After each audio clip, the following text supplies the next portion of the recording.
Breaking news. తెలంగాణలో రాజకీయాలు శరవేగంగా మారుతున్నాయి. సొంత బిడ్డల కన్నా పార్టీ ముఖ్యమని అధినేతలు సంకేతాలు ఇస్తున్నారు. పార్టీకి డ్యామేజ్ జరిగితే ఎవరిని వదలని పరిస్థితి కనపడుతోంది. సొంత బిడ్డ కవిత ప్రవర్తన పార్టీకి వ్యతిరేకంగా కార్యకలాపాలు చేపట్టడంతో విసుగు చెందిన కేసీఆర్ వారసుడు కేటీఆర్కే జై కొట్టి కవితను పార్టీ నుండి తరిమేశారు. షోకాజ్ నోటీసులు కూడా లేకుండా, వివరణ కూడా తీసుకోకుండా గులాబీ దళపతి కఠిన నిర్ణయం తీసుకున్నారు.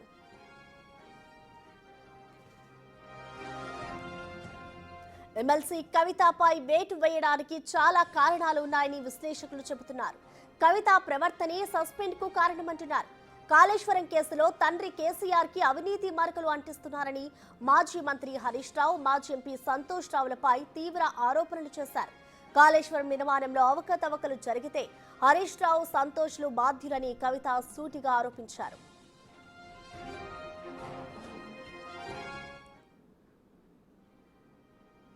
కాళేశ్వరం కేసులో కాంగ్రెస్ చేసిన ఆరోపణలను పరోక్షంగా సమర్థిస్తూ హరీష్ రావుపై వ్యాఖ్యలు చేయడం కేసీఆర్ కు ఆగ్రహం తెప్పించినట్టయింది. స్వయంగా కేసీఆర్ కూతురే కాళేశ్వరంలో ప్రాజెక్టులో అవినీతి జరిగిందని ఒప్పుకున్నట్టయిందని చర్చ మొదలైంది. అదేవిధంగా ఢిల్లీ లిక్కర్ పాలసీ కుంభకోణం కేసులో జైలుకు వెళ్లినప్పటి నుంచి పార్టీ ఇబ్బందులు ఎదుర్కొంటోంది. బెయిల్పై విడుదలైన కవిత బీసీల పక్షాన స్వతంత్రంగా గలమెత్తడం పార్టీ నాయకత్వానికి ఆగ్రహం తెప్పించింది. ఇక జైలు నుంచి వచ్చిన కొన్ని రోజులకు కవిత చేసిన వ్యాఖ్యలు సంచలనం సృష్టించాయి. బీఆర్ఎస్ పార్టీని బీజేపీలో విలీనం చేసేందుకు చర్చలు జరిగాయని కవిత మాట్లాడారు. తాను జైల్లో ఉన్నప్పుడు ఈ ప్రతిపాదన వచ్చిందని ఆమె అన్నారు. దీనిపై పెద్ద ఎత్తున విమర్శలు కూడా వచ్చాయి. ఆ తర్వాత కేసీఆర్ సభ తర్వాత కవిత లేఖ రాశారు. కొన్ని పాయింట్లు మిస్ చేశారని అందులో పేర్కొన్నారు కవిత. ఆ లేఖ లీక్ అయింది. అందులో చాలా విషయాలు పార్టీకి నచ్చలేదు. ఇక ఇటు కేసీఆర్ కు అత్యంత సన్నిహితంగా ఉండే జగదీష్ రెడ్డిపై కూడా కవిత కామెంట్ చేశారు. లిల్లీపుట్ నాయకుడు అంటూ జగదీష్ రెడ్డిని విమర్శించారు. పార్టీ ఓడిపోవడానికి ఆయన ముఖ్యమైన కారణమని చెప్పారు. మొత్తానికి గులాబీ సీనియర్ నేతలు సైతం కవిత బీఆర్ఎస్ ద్రోహులతో చేతులు కలిపారంటూ గులాబీ దళపతితో మొరపెట్టుకున్నారు. ఫామ్ హౌస్ లో సుదీర్ఘ మంతనాలు జరిపిన కేసీఆర్ ఫైనల్ గా వివరణ తీసుకోకుండానే చర్యలు తీసుకున్నారు.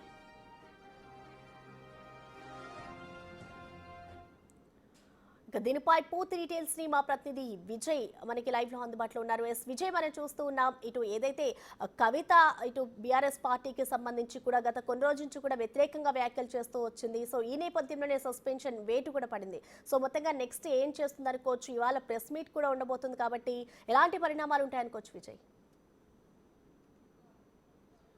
ప్రసన్న, అయితే గత కొద్ది రోజులుగా కూడా తెలంగాణ జాగృతికి సంబంధించినటువంటి సంస్థ ద్వారానే అనేక కార్యక్రమాలు కూడా చేస్తూ ఉంది ఎమ్మెల్సీ కవిత. అలాగే బీఆర్ఎస్ పార్టీ పైన, సొంత పార్టీ పైనే పలు ఆరోపణలు అయితే చేసింది.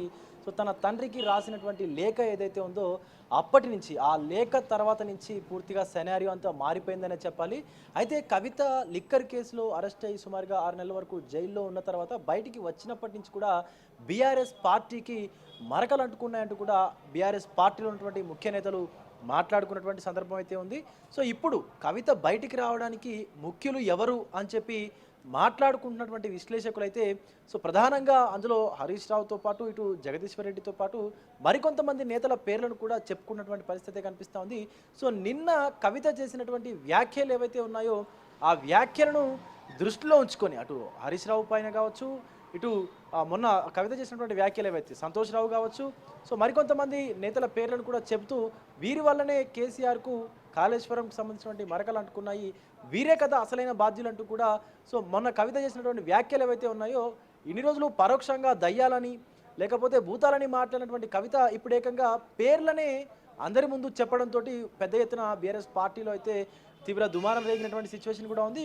దీంతో పార్టీ అధినేత గులాబీ బాస్ కేసీఆర్ కవితని సస్పెండ్ చేస్తూ so party working president, so పార్టీకి సంబంధించి కేటీఆర్కే తన వారసుడికే జై కొట్టినటువంటి సందర్భం కూడా ఉంది. కాబట్టి ముఖ్యంగా కేసీఆర్కు ఉద్యమ సమయం నుంచి కూడా దగ్గరగా ఉన్నటువంటి సూర్యాపేట ఎమ్మెల్యే మాజీ మంత్రి జగదీశ్వర్ రెడ్డి పైన చేసినటువంటి కామెంట్స్ ఏవైతే ఉన్నాయో, లిల్లీపుట్ నాయకుడు అంటూ కూడా సో కామెంట్స్ అయితే చేసింది కవిత. సో అలాంటి కామెంట్స్ని, అలాగే పార్టీ లైన్ దాటడం, ఇప్పుడు కాళేశ్వరం కమిషన్కు సంబంధించి ఆ కేసులో, కాళేశ్వరం కేసులో కవిత పార్టీ లైన్ దాటి మాట్లాడిందంటూ కూడా బీఆర్ఎస్ నేతలైతే చెప్పుకున్నటువంటి పరిస్థితి ఉంది. సో పరోక్షంగా ప్రభుత్వానికి కవిత సహకరించింది అంటూ కూడా అనేక మార్లు బీఆర్ఎస్కు సంబంధించినటువంటి నాయకులు చెప్పుకొచ్చినటువంటి పరిస్థితి అయితే ఉంది. సో దానికి సంబంధించి దీనివల్లనే అంటే పార్టీ లైన్ దాటడం ఒకటి, అలాగే పార్టీకి వ్యతిరేక కార్యకలాపాలు చేయడం ఒకటి. సో కవితను సస్పెండ్ చేయడానికి ముఖ్య కారణాలుగా అయితే చెప్పుకున్నటువంటి పరిస్థితి కనిపిస్తుంది. మరొక పక్క హరీష్ రావు పైన, మాజీ ఎంపీ సంతోష్ రావు పైన చేసినటువంటి కామెంట్స్ ఏవైతే ఉన్నాయో బహిరంగంగా వీరిద్దరి వల్లనే నా తండ్రి ఈరోజు మాటలు పడుతున్నాడంటూ కూడా కవిత చేసినటువంటి కామెంట్స్ వల్లనే ఈరోజు కవిత సస్పెండ్ అయ్యారు అంటూ కూడా అటు జాగృతి వర్గాల్లోనూ ఇటు బీఆర్ఎస్ వర్గాల్లోనూ కూడా పెద్ద ఎత్తున చర్చలు అయితే జరుగుతూ ఉన్నాయి. సో ఒకసారి మనం ప్రజెంట్ అయితే జాగృతి ఆఫీస్ వద్ద అయితే ఉన్నాము, చూడొచ్చు. జాగృతి ఆఫీసు ఇదివరకు ఎలా ఉంది, ఇప్పుడు ఎలా ఉంది అనేటువంటి కోణంలో చూసుకున్నట్టయితే సో మొదట జాగృతి ఆఫీస్ని ఏర్పాటు చేసిన తర్వాత సో కొంత చిన్న ఆఫీస్లోనే ఉండేది, చిన్న బిల్డింగ్లో. కానీ ఇప్పుడు పార్టీ నుండి సస్పెండ్ అవ్వకముందే ఇంత పెద్ద బిల్డింగ్ తీసుకొని తను ముందు కార్యాచరణ ఏదో ఉంది కాబట్టే ఇంత పెద్ద ఎత్తున చేస్తున్నారంటూ కవిత కొంతమంది రాజకీయ విశ్లేషకులు కూడా మాట్లాడుతున్నటువంటి పరిస్థితి కనిపిస్తూ ఉంది. అయితే కాంగ్రెస్ చేసినటువంటి పరోక్ష ఆరోపణలు ఏవైతే ఉన్నాయో ఈ ఆరోపణలకు పరోక్షంగానే కవిత సమర్థించిందంటూ కూడా ఇటు బీఆర్ఎస్ నాయకులు మాట్లాడుకొచ్చినటువంటి పరిస్థితి ఉంది. ఇక లిక్కర్ కేసులో కవిత అరెస్ట్ అయినప్పటి నుంచి కూడా బీఆర్ఎస్ పార్టీకి కొన్ని ఇబ్బందులు అయితే ఎదుర్కొంటున్నట్టుగా కూడా చెప్తా ఉన్నారు. మరీ ముఖ్యంగా బీసీల సంబంధించినటువంటి రిజర్వేషన్ ఏదైతే ఉందో ఆ బీసీకి సంబంధించినటువంటి రిజర్వేషన్లో కూడా కవిత ఒంటరిగానే పోరాటం చేసినటువంటి పరిస్థితి కూడా ఉంది. మనం అవన్నీ కూడా గమనించాం.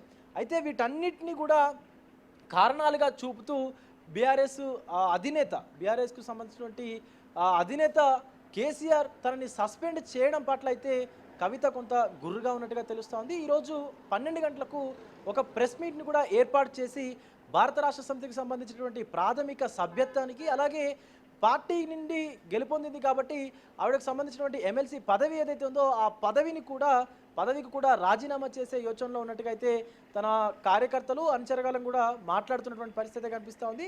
సో మరి మధ్యాహ్నం వరకు వేచి చూడాల్సినటువంటి పరిస్థితి కనిపిస్తూ ఉంది. ప్రసన్న 12 గంటల తర్వాత మరి ఇంకొక సంచలనం ఏమైనా కవిత తీసుకువస్తుందా అనేటువంటి కోణంలో కూడా సర్వత్రా కొంత ఉత్కంఠ అయితే నెలకొన్నటువంటి పరిస్థితి కనిపిస్తూ ఉంది. ప్రసన్న అయితే విజయ్, అంటే ఇప్పటికే చూసుకుంటే కవిత జాగృతి పేరుతో కొత్త పార్టీ పెడతారు అంటూ కూడా ప్రచారం జరుగుతుంది కాబట్టి ఇప్పటికే ఒకటే పార్టీలో ఉండి కూడా బీఆర్ఎస్కి వ్యతిరేకంగా వ్యాఖ్యలు చేసిన కవిత ఇప్పుడు ఒకవేళ కొత్తగా పార్టీ పెడితే ఇంకా ఎక్కువ పెట్టే అవకాశాలు ఎక్కువగా ఉంటాయి కాబట్టి సో ఇది బీఆర్ఎస్కి ఎటువంటి ఇంపాక్ట్ చూపిస్తుంది అనుకోవచ్చు? ఎస్, ఖచ్చితంగా ప్రసన్న. ఎందుకంటే బీఆర్ఎస్లో ఉంటూనే బీఆర్ఎస్ పైన విమర్శలు చేసినటువంటి కవిత ఇప్పుడు బీఆర్ఎస్ నుంచి బయటకు వస్తే ఖచ్చితంగా బీఆర్ఎస్తో పాటు అటు కాంగ్రెస్ కావచ్చు, బీజేపీ కావచ్చు, వీటన్నిటిపైన విమర్శలు చేస్తూనే బీఆర్ఎస్ పైన కూడా విరుచుపడేటువంటి అవకాశం అయితే కనిపిస్తుంది. మరొక పక్క కేసీఆర్ సొంత కూతుర్ని కూడా అని చూడకుండా పార్టీ నుంచి బయటకు పంపించాడు కాబట్టి కార్యకర్తలందరూ కూడా కొంత గులాబీ బాస్కి సుముఖంగా ఉన్నట్టుగా తెలుస్తోంది, బీఆర్ఎస్ పార్టీకి కూడా కొంత సుముఖంగా ఉన్నట్టుగా తెలుస్తోంది. కానీ కొంతమేర కవితకు సంబంధించినటువంటి క్యాడర్ బయటికి రావడంతో గులాబీ పార్టీకి కాస్త నష్టం వాటిల్లేటువంటి అవకాశం కూడా కనిపిస్తూ ఉంది. బట్ దీనికి అంటే ఇటు కవితకు సంబంధించిన అంశం తీసుకున్నట్లయితే కొంతమేర మాత్రమే ఆ నష్టాన్ని కలిగించేటువంటి అవకాశం అయితే కనిపిస్తుంది. బట్ రానున్నటువంటి ఎన్నికలను కూడా కవిత ఒంటరిగానే ఎదుర్కొంటుందా అనేటువంటి దానిపైన మాత్రం కొంత ప్రశ్నార్థకమైనటువంటి సిచ్యువేషన్ కనిపిస్తుంది. ప్రసన్న, ఎస్, అంటే విజయ్ ఇవాళ ప్రెస్ మీట్ కూడా నిర్వహించబోతున్నారు. ఆవిడ ఏం మాట్లాడతారు అనేది కూడా ఒక ఉత్కంఠగా మారుతుంది కాబట్టి ఇటు ఎమ్మెల్సీ పదవికి కూడా రాజీనామా చేస్తారు అంటూ కూడా టాక్ నడుస్తుంది. సో ఒకవేళ ఆ ఎమ్మెల్సీ పదవికి రాజీనామా చేసిన తర్వాత ఆవిడ సైలెంట్గా ఉంటారనుకోవచ్చా? అంటే ఎటువంటి విశ్లేషణలు ఉన్నాయి బయట? ఎస్, ఖచ్చితంగా రాజకీయ విశ్లేషకుల్లో మాత్రం ఒకే ప్రశ్న మెదులుతూ ఉంది.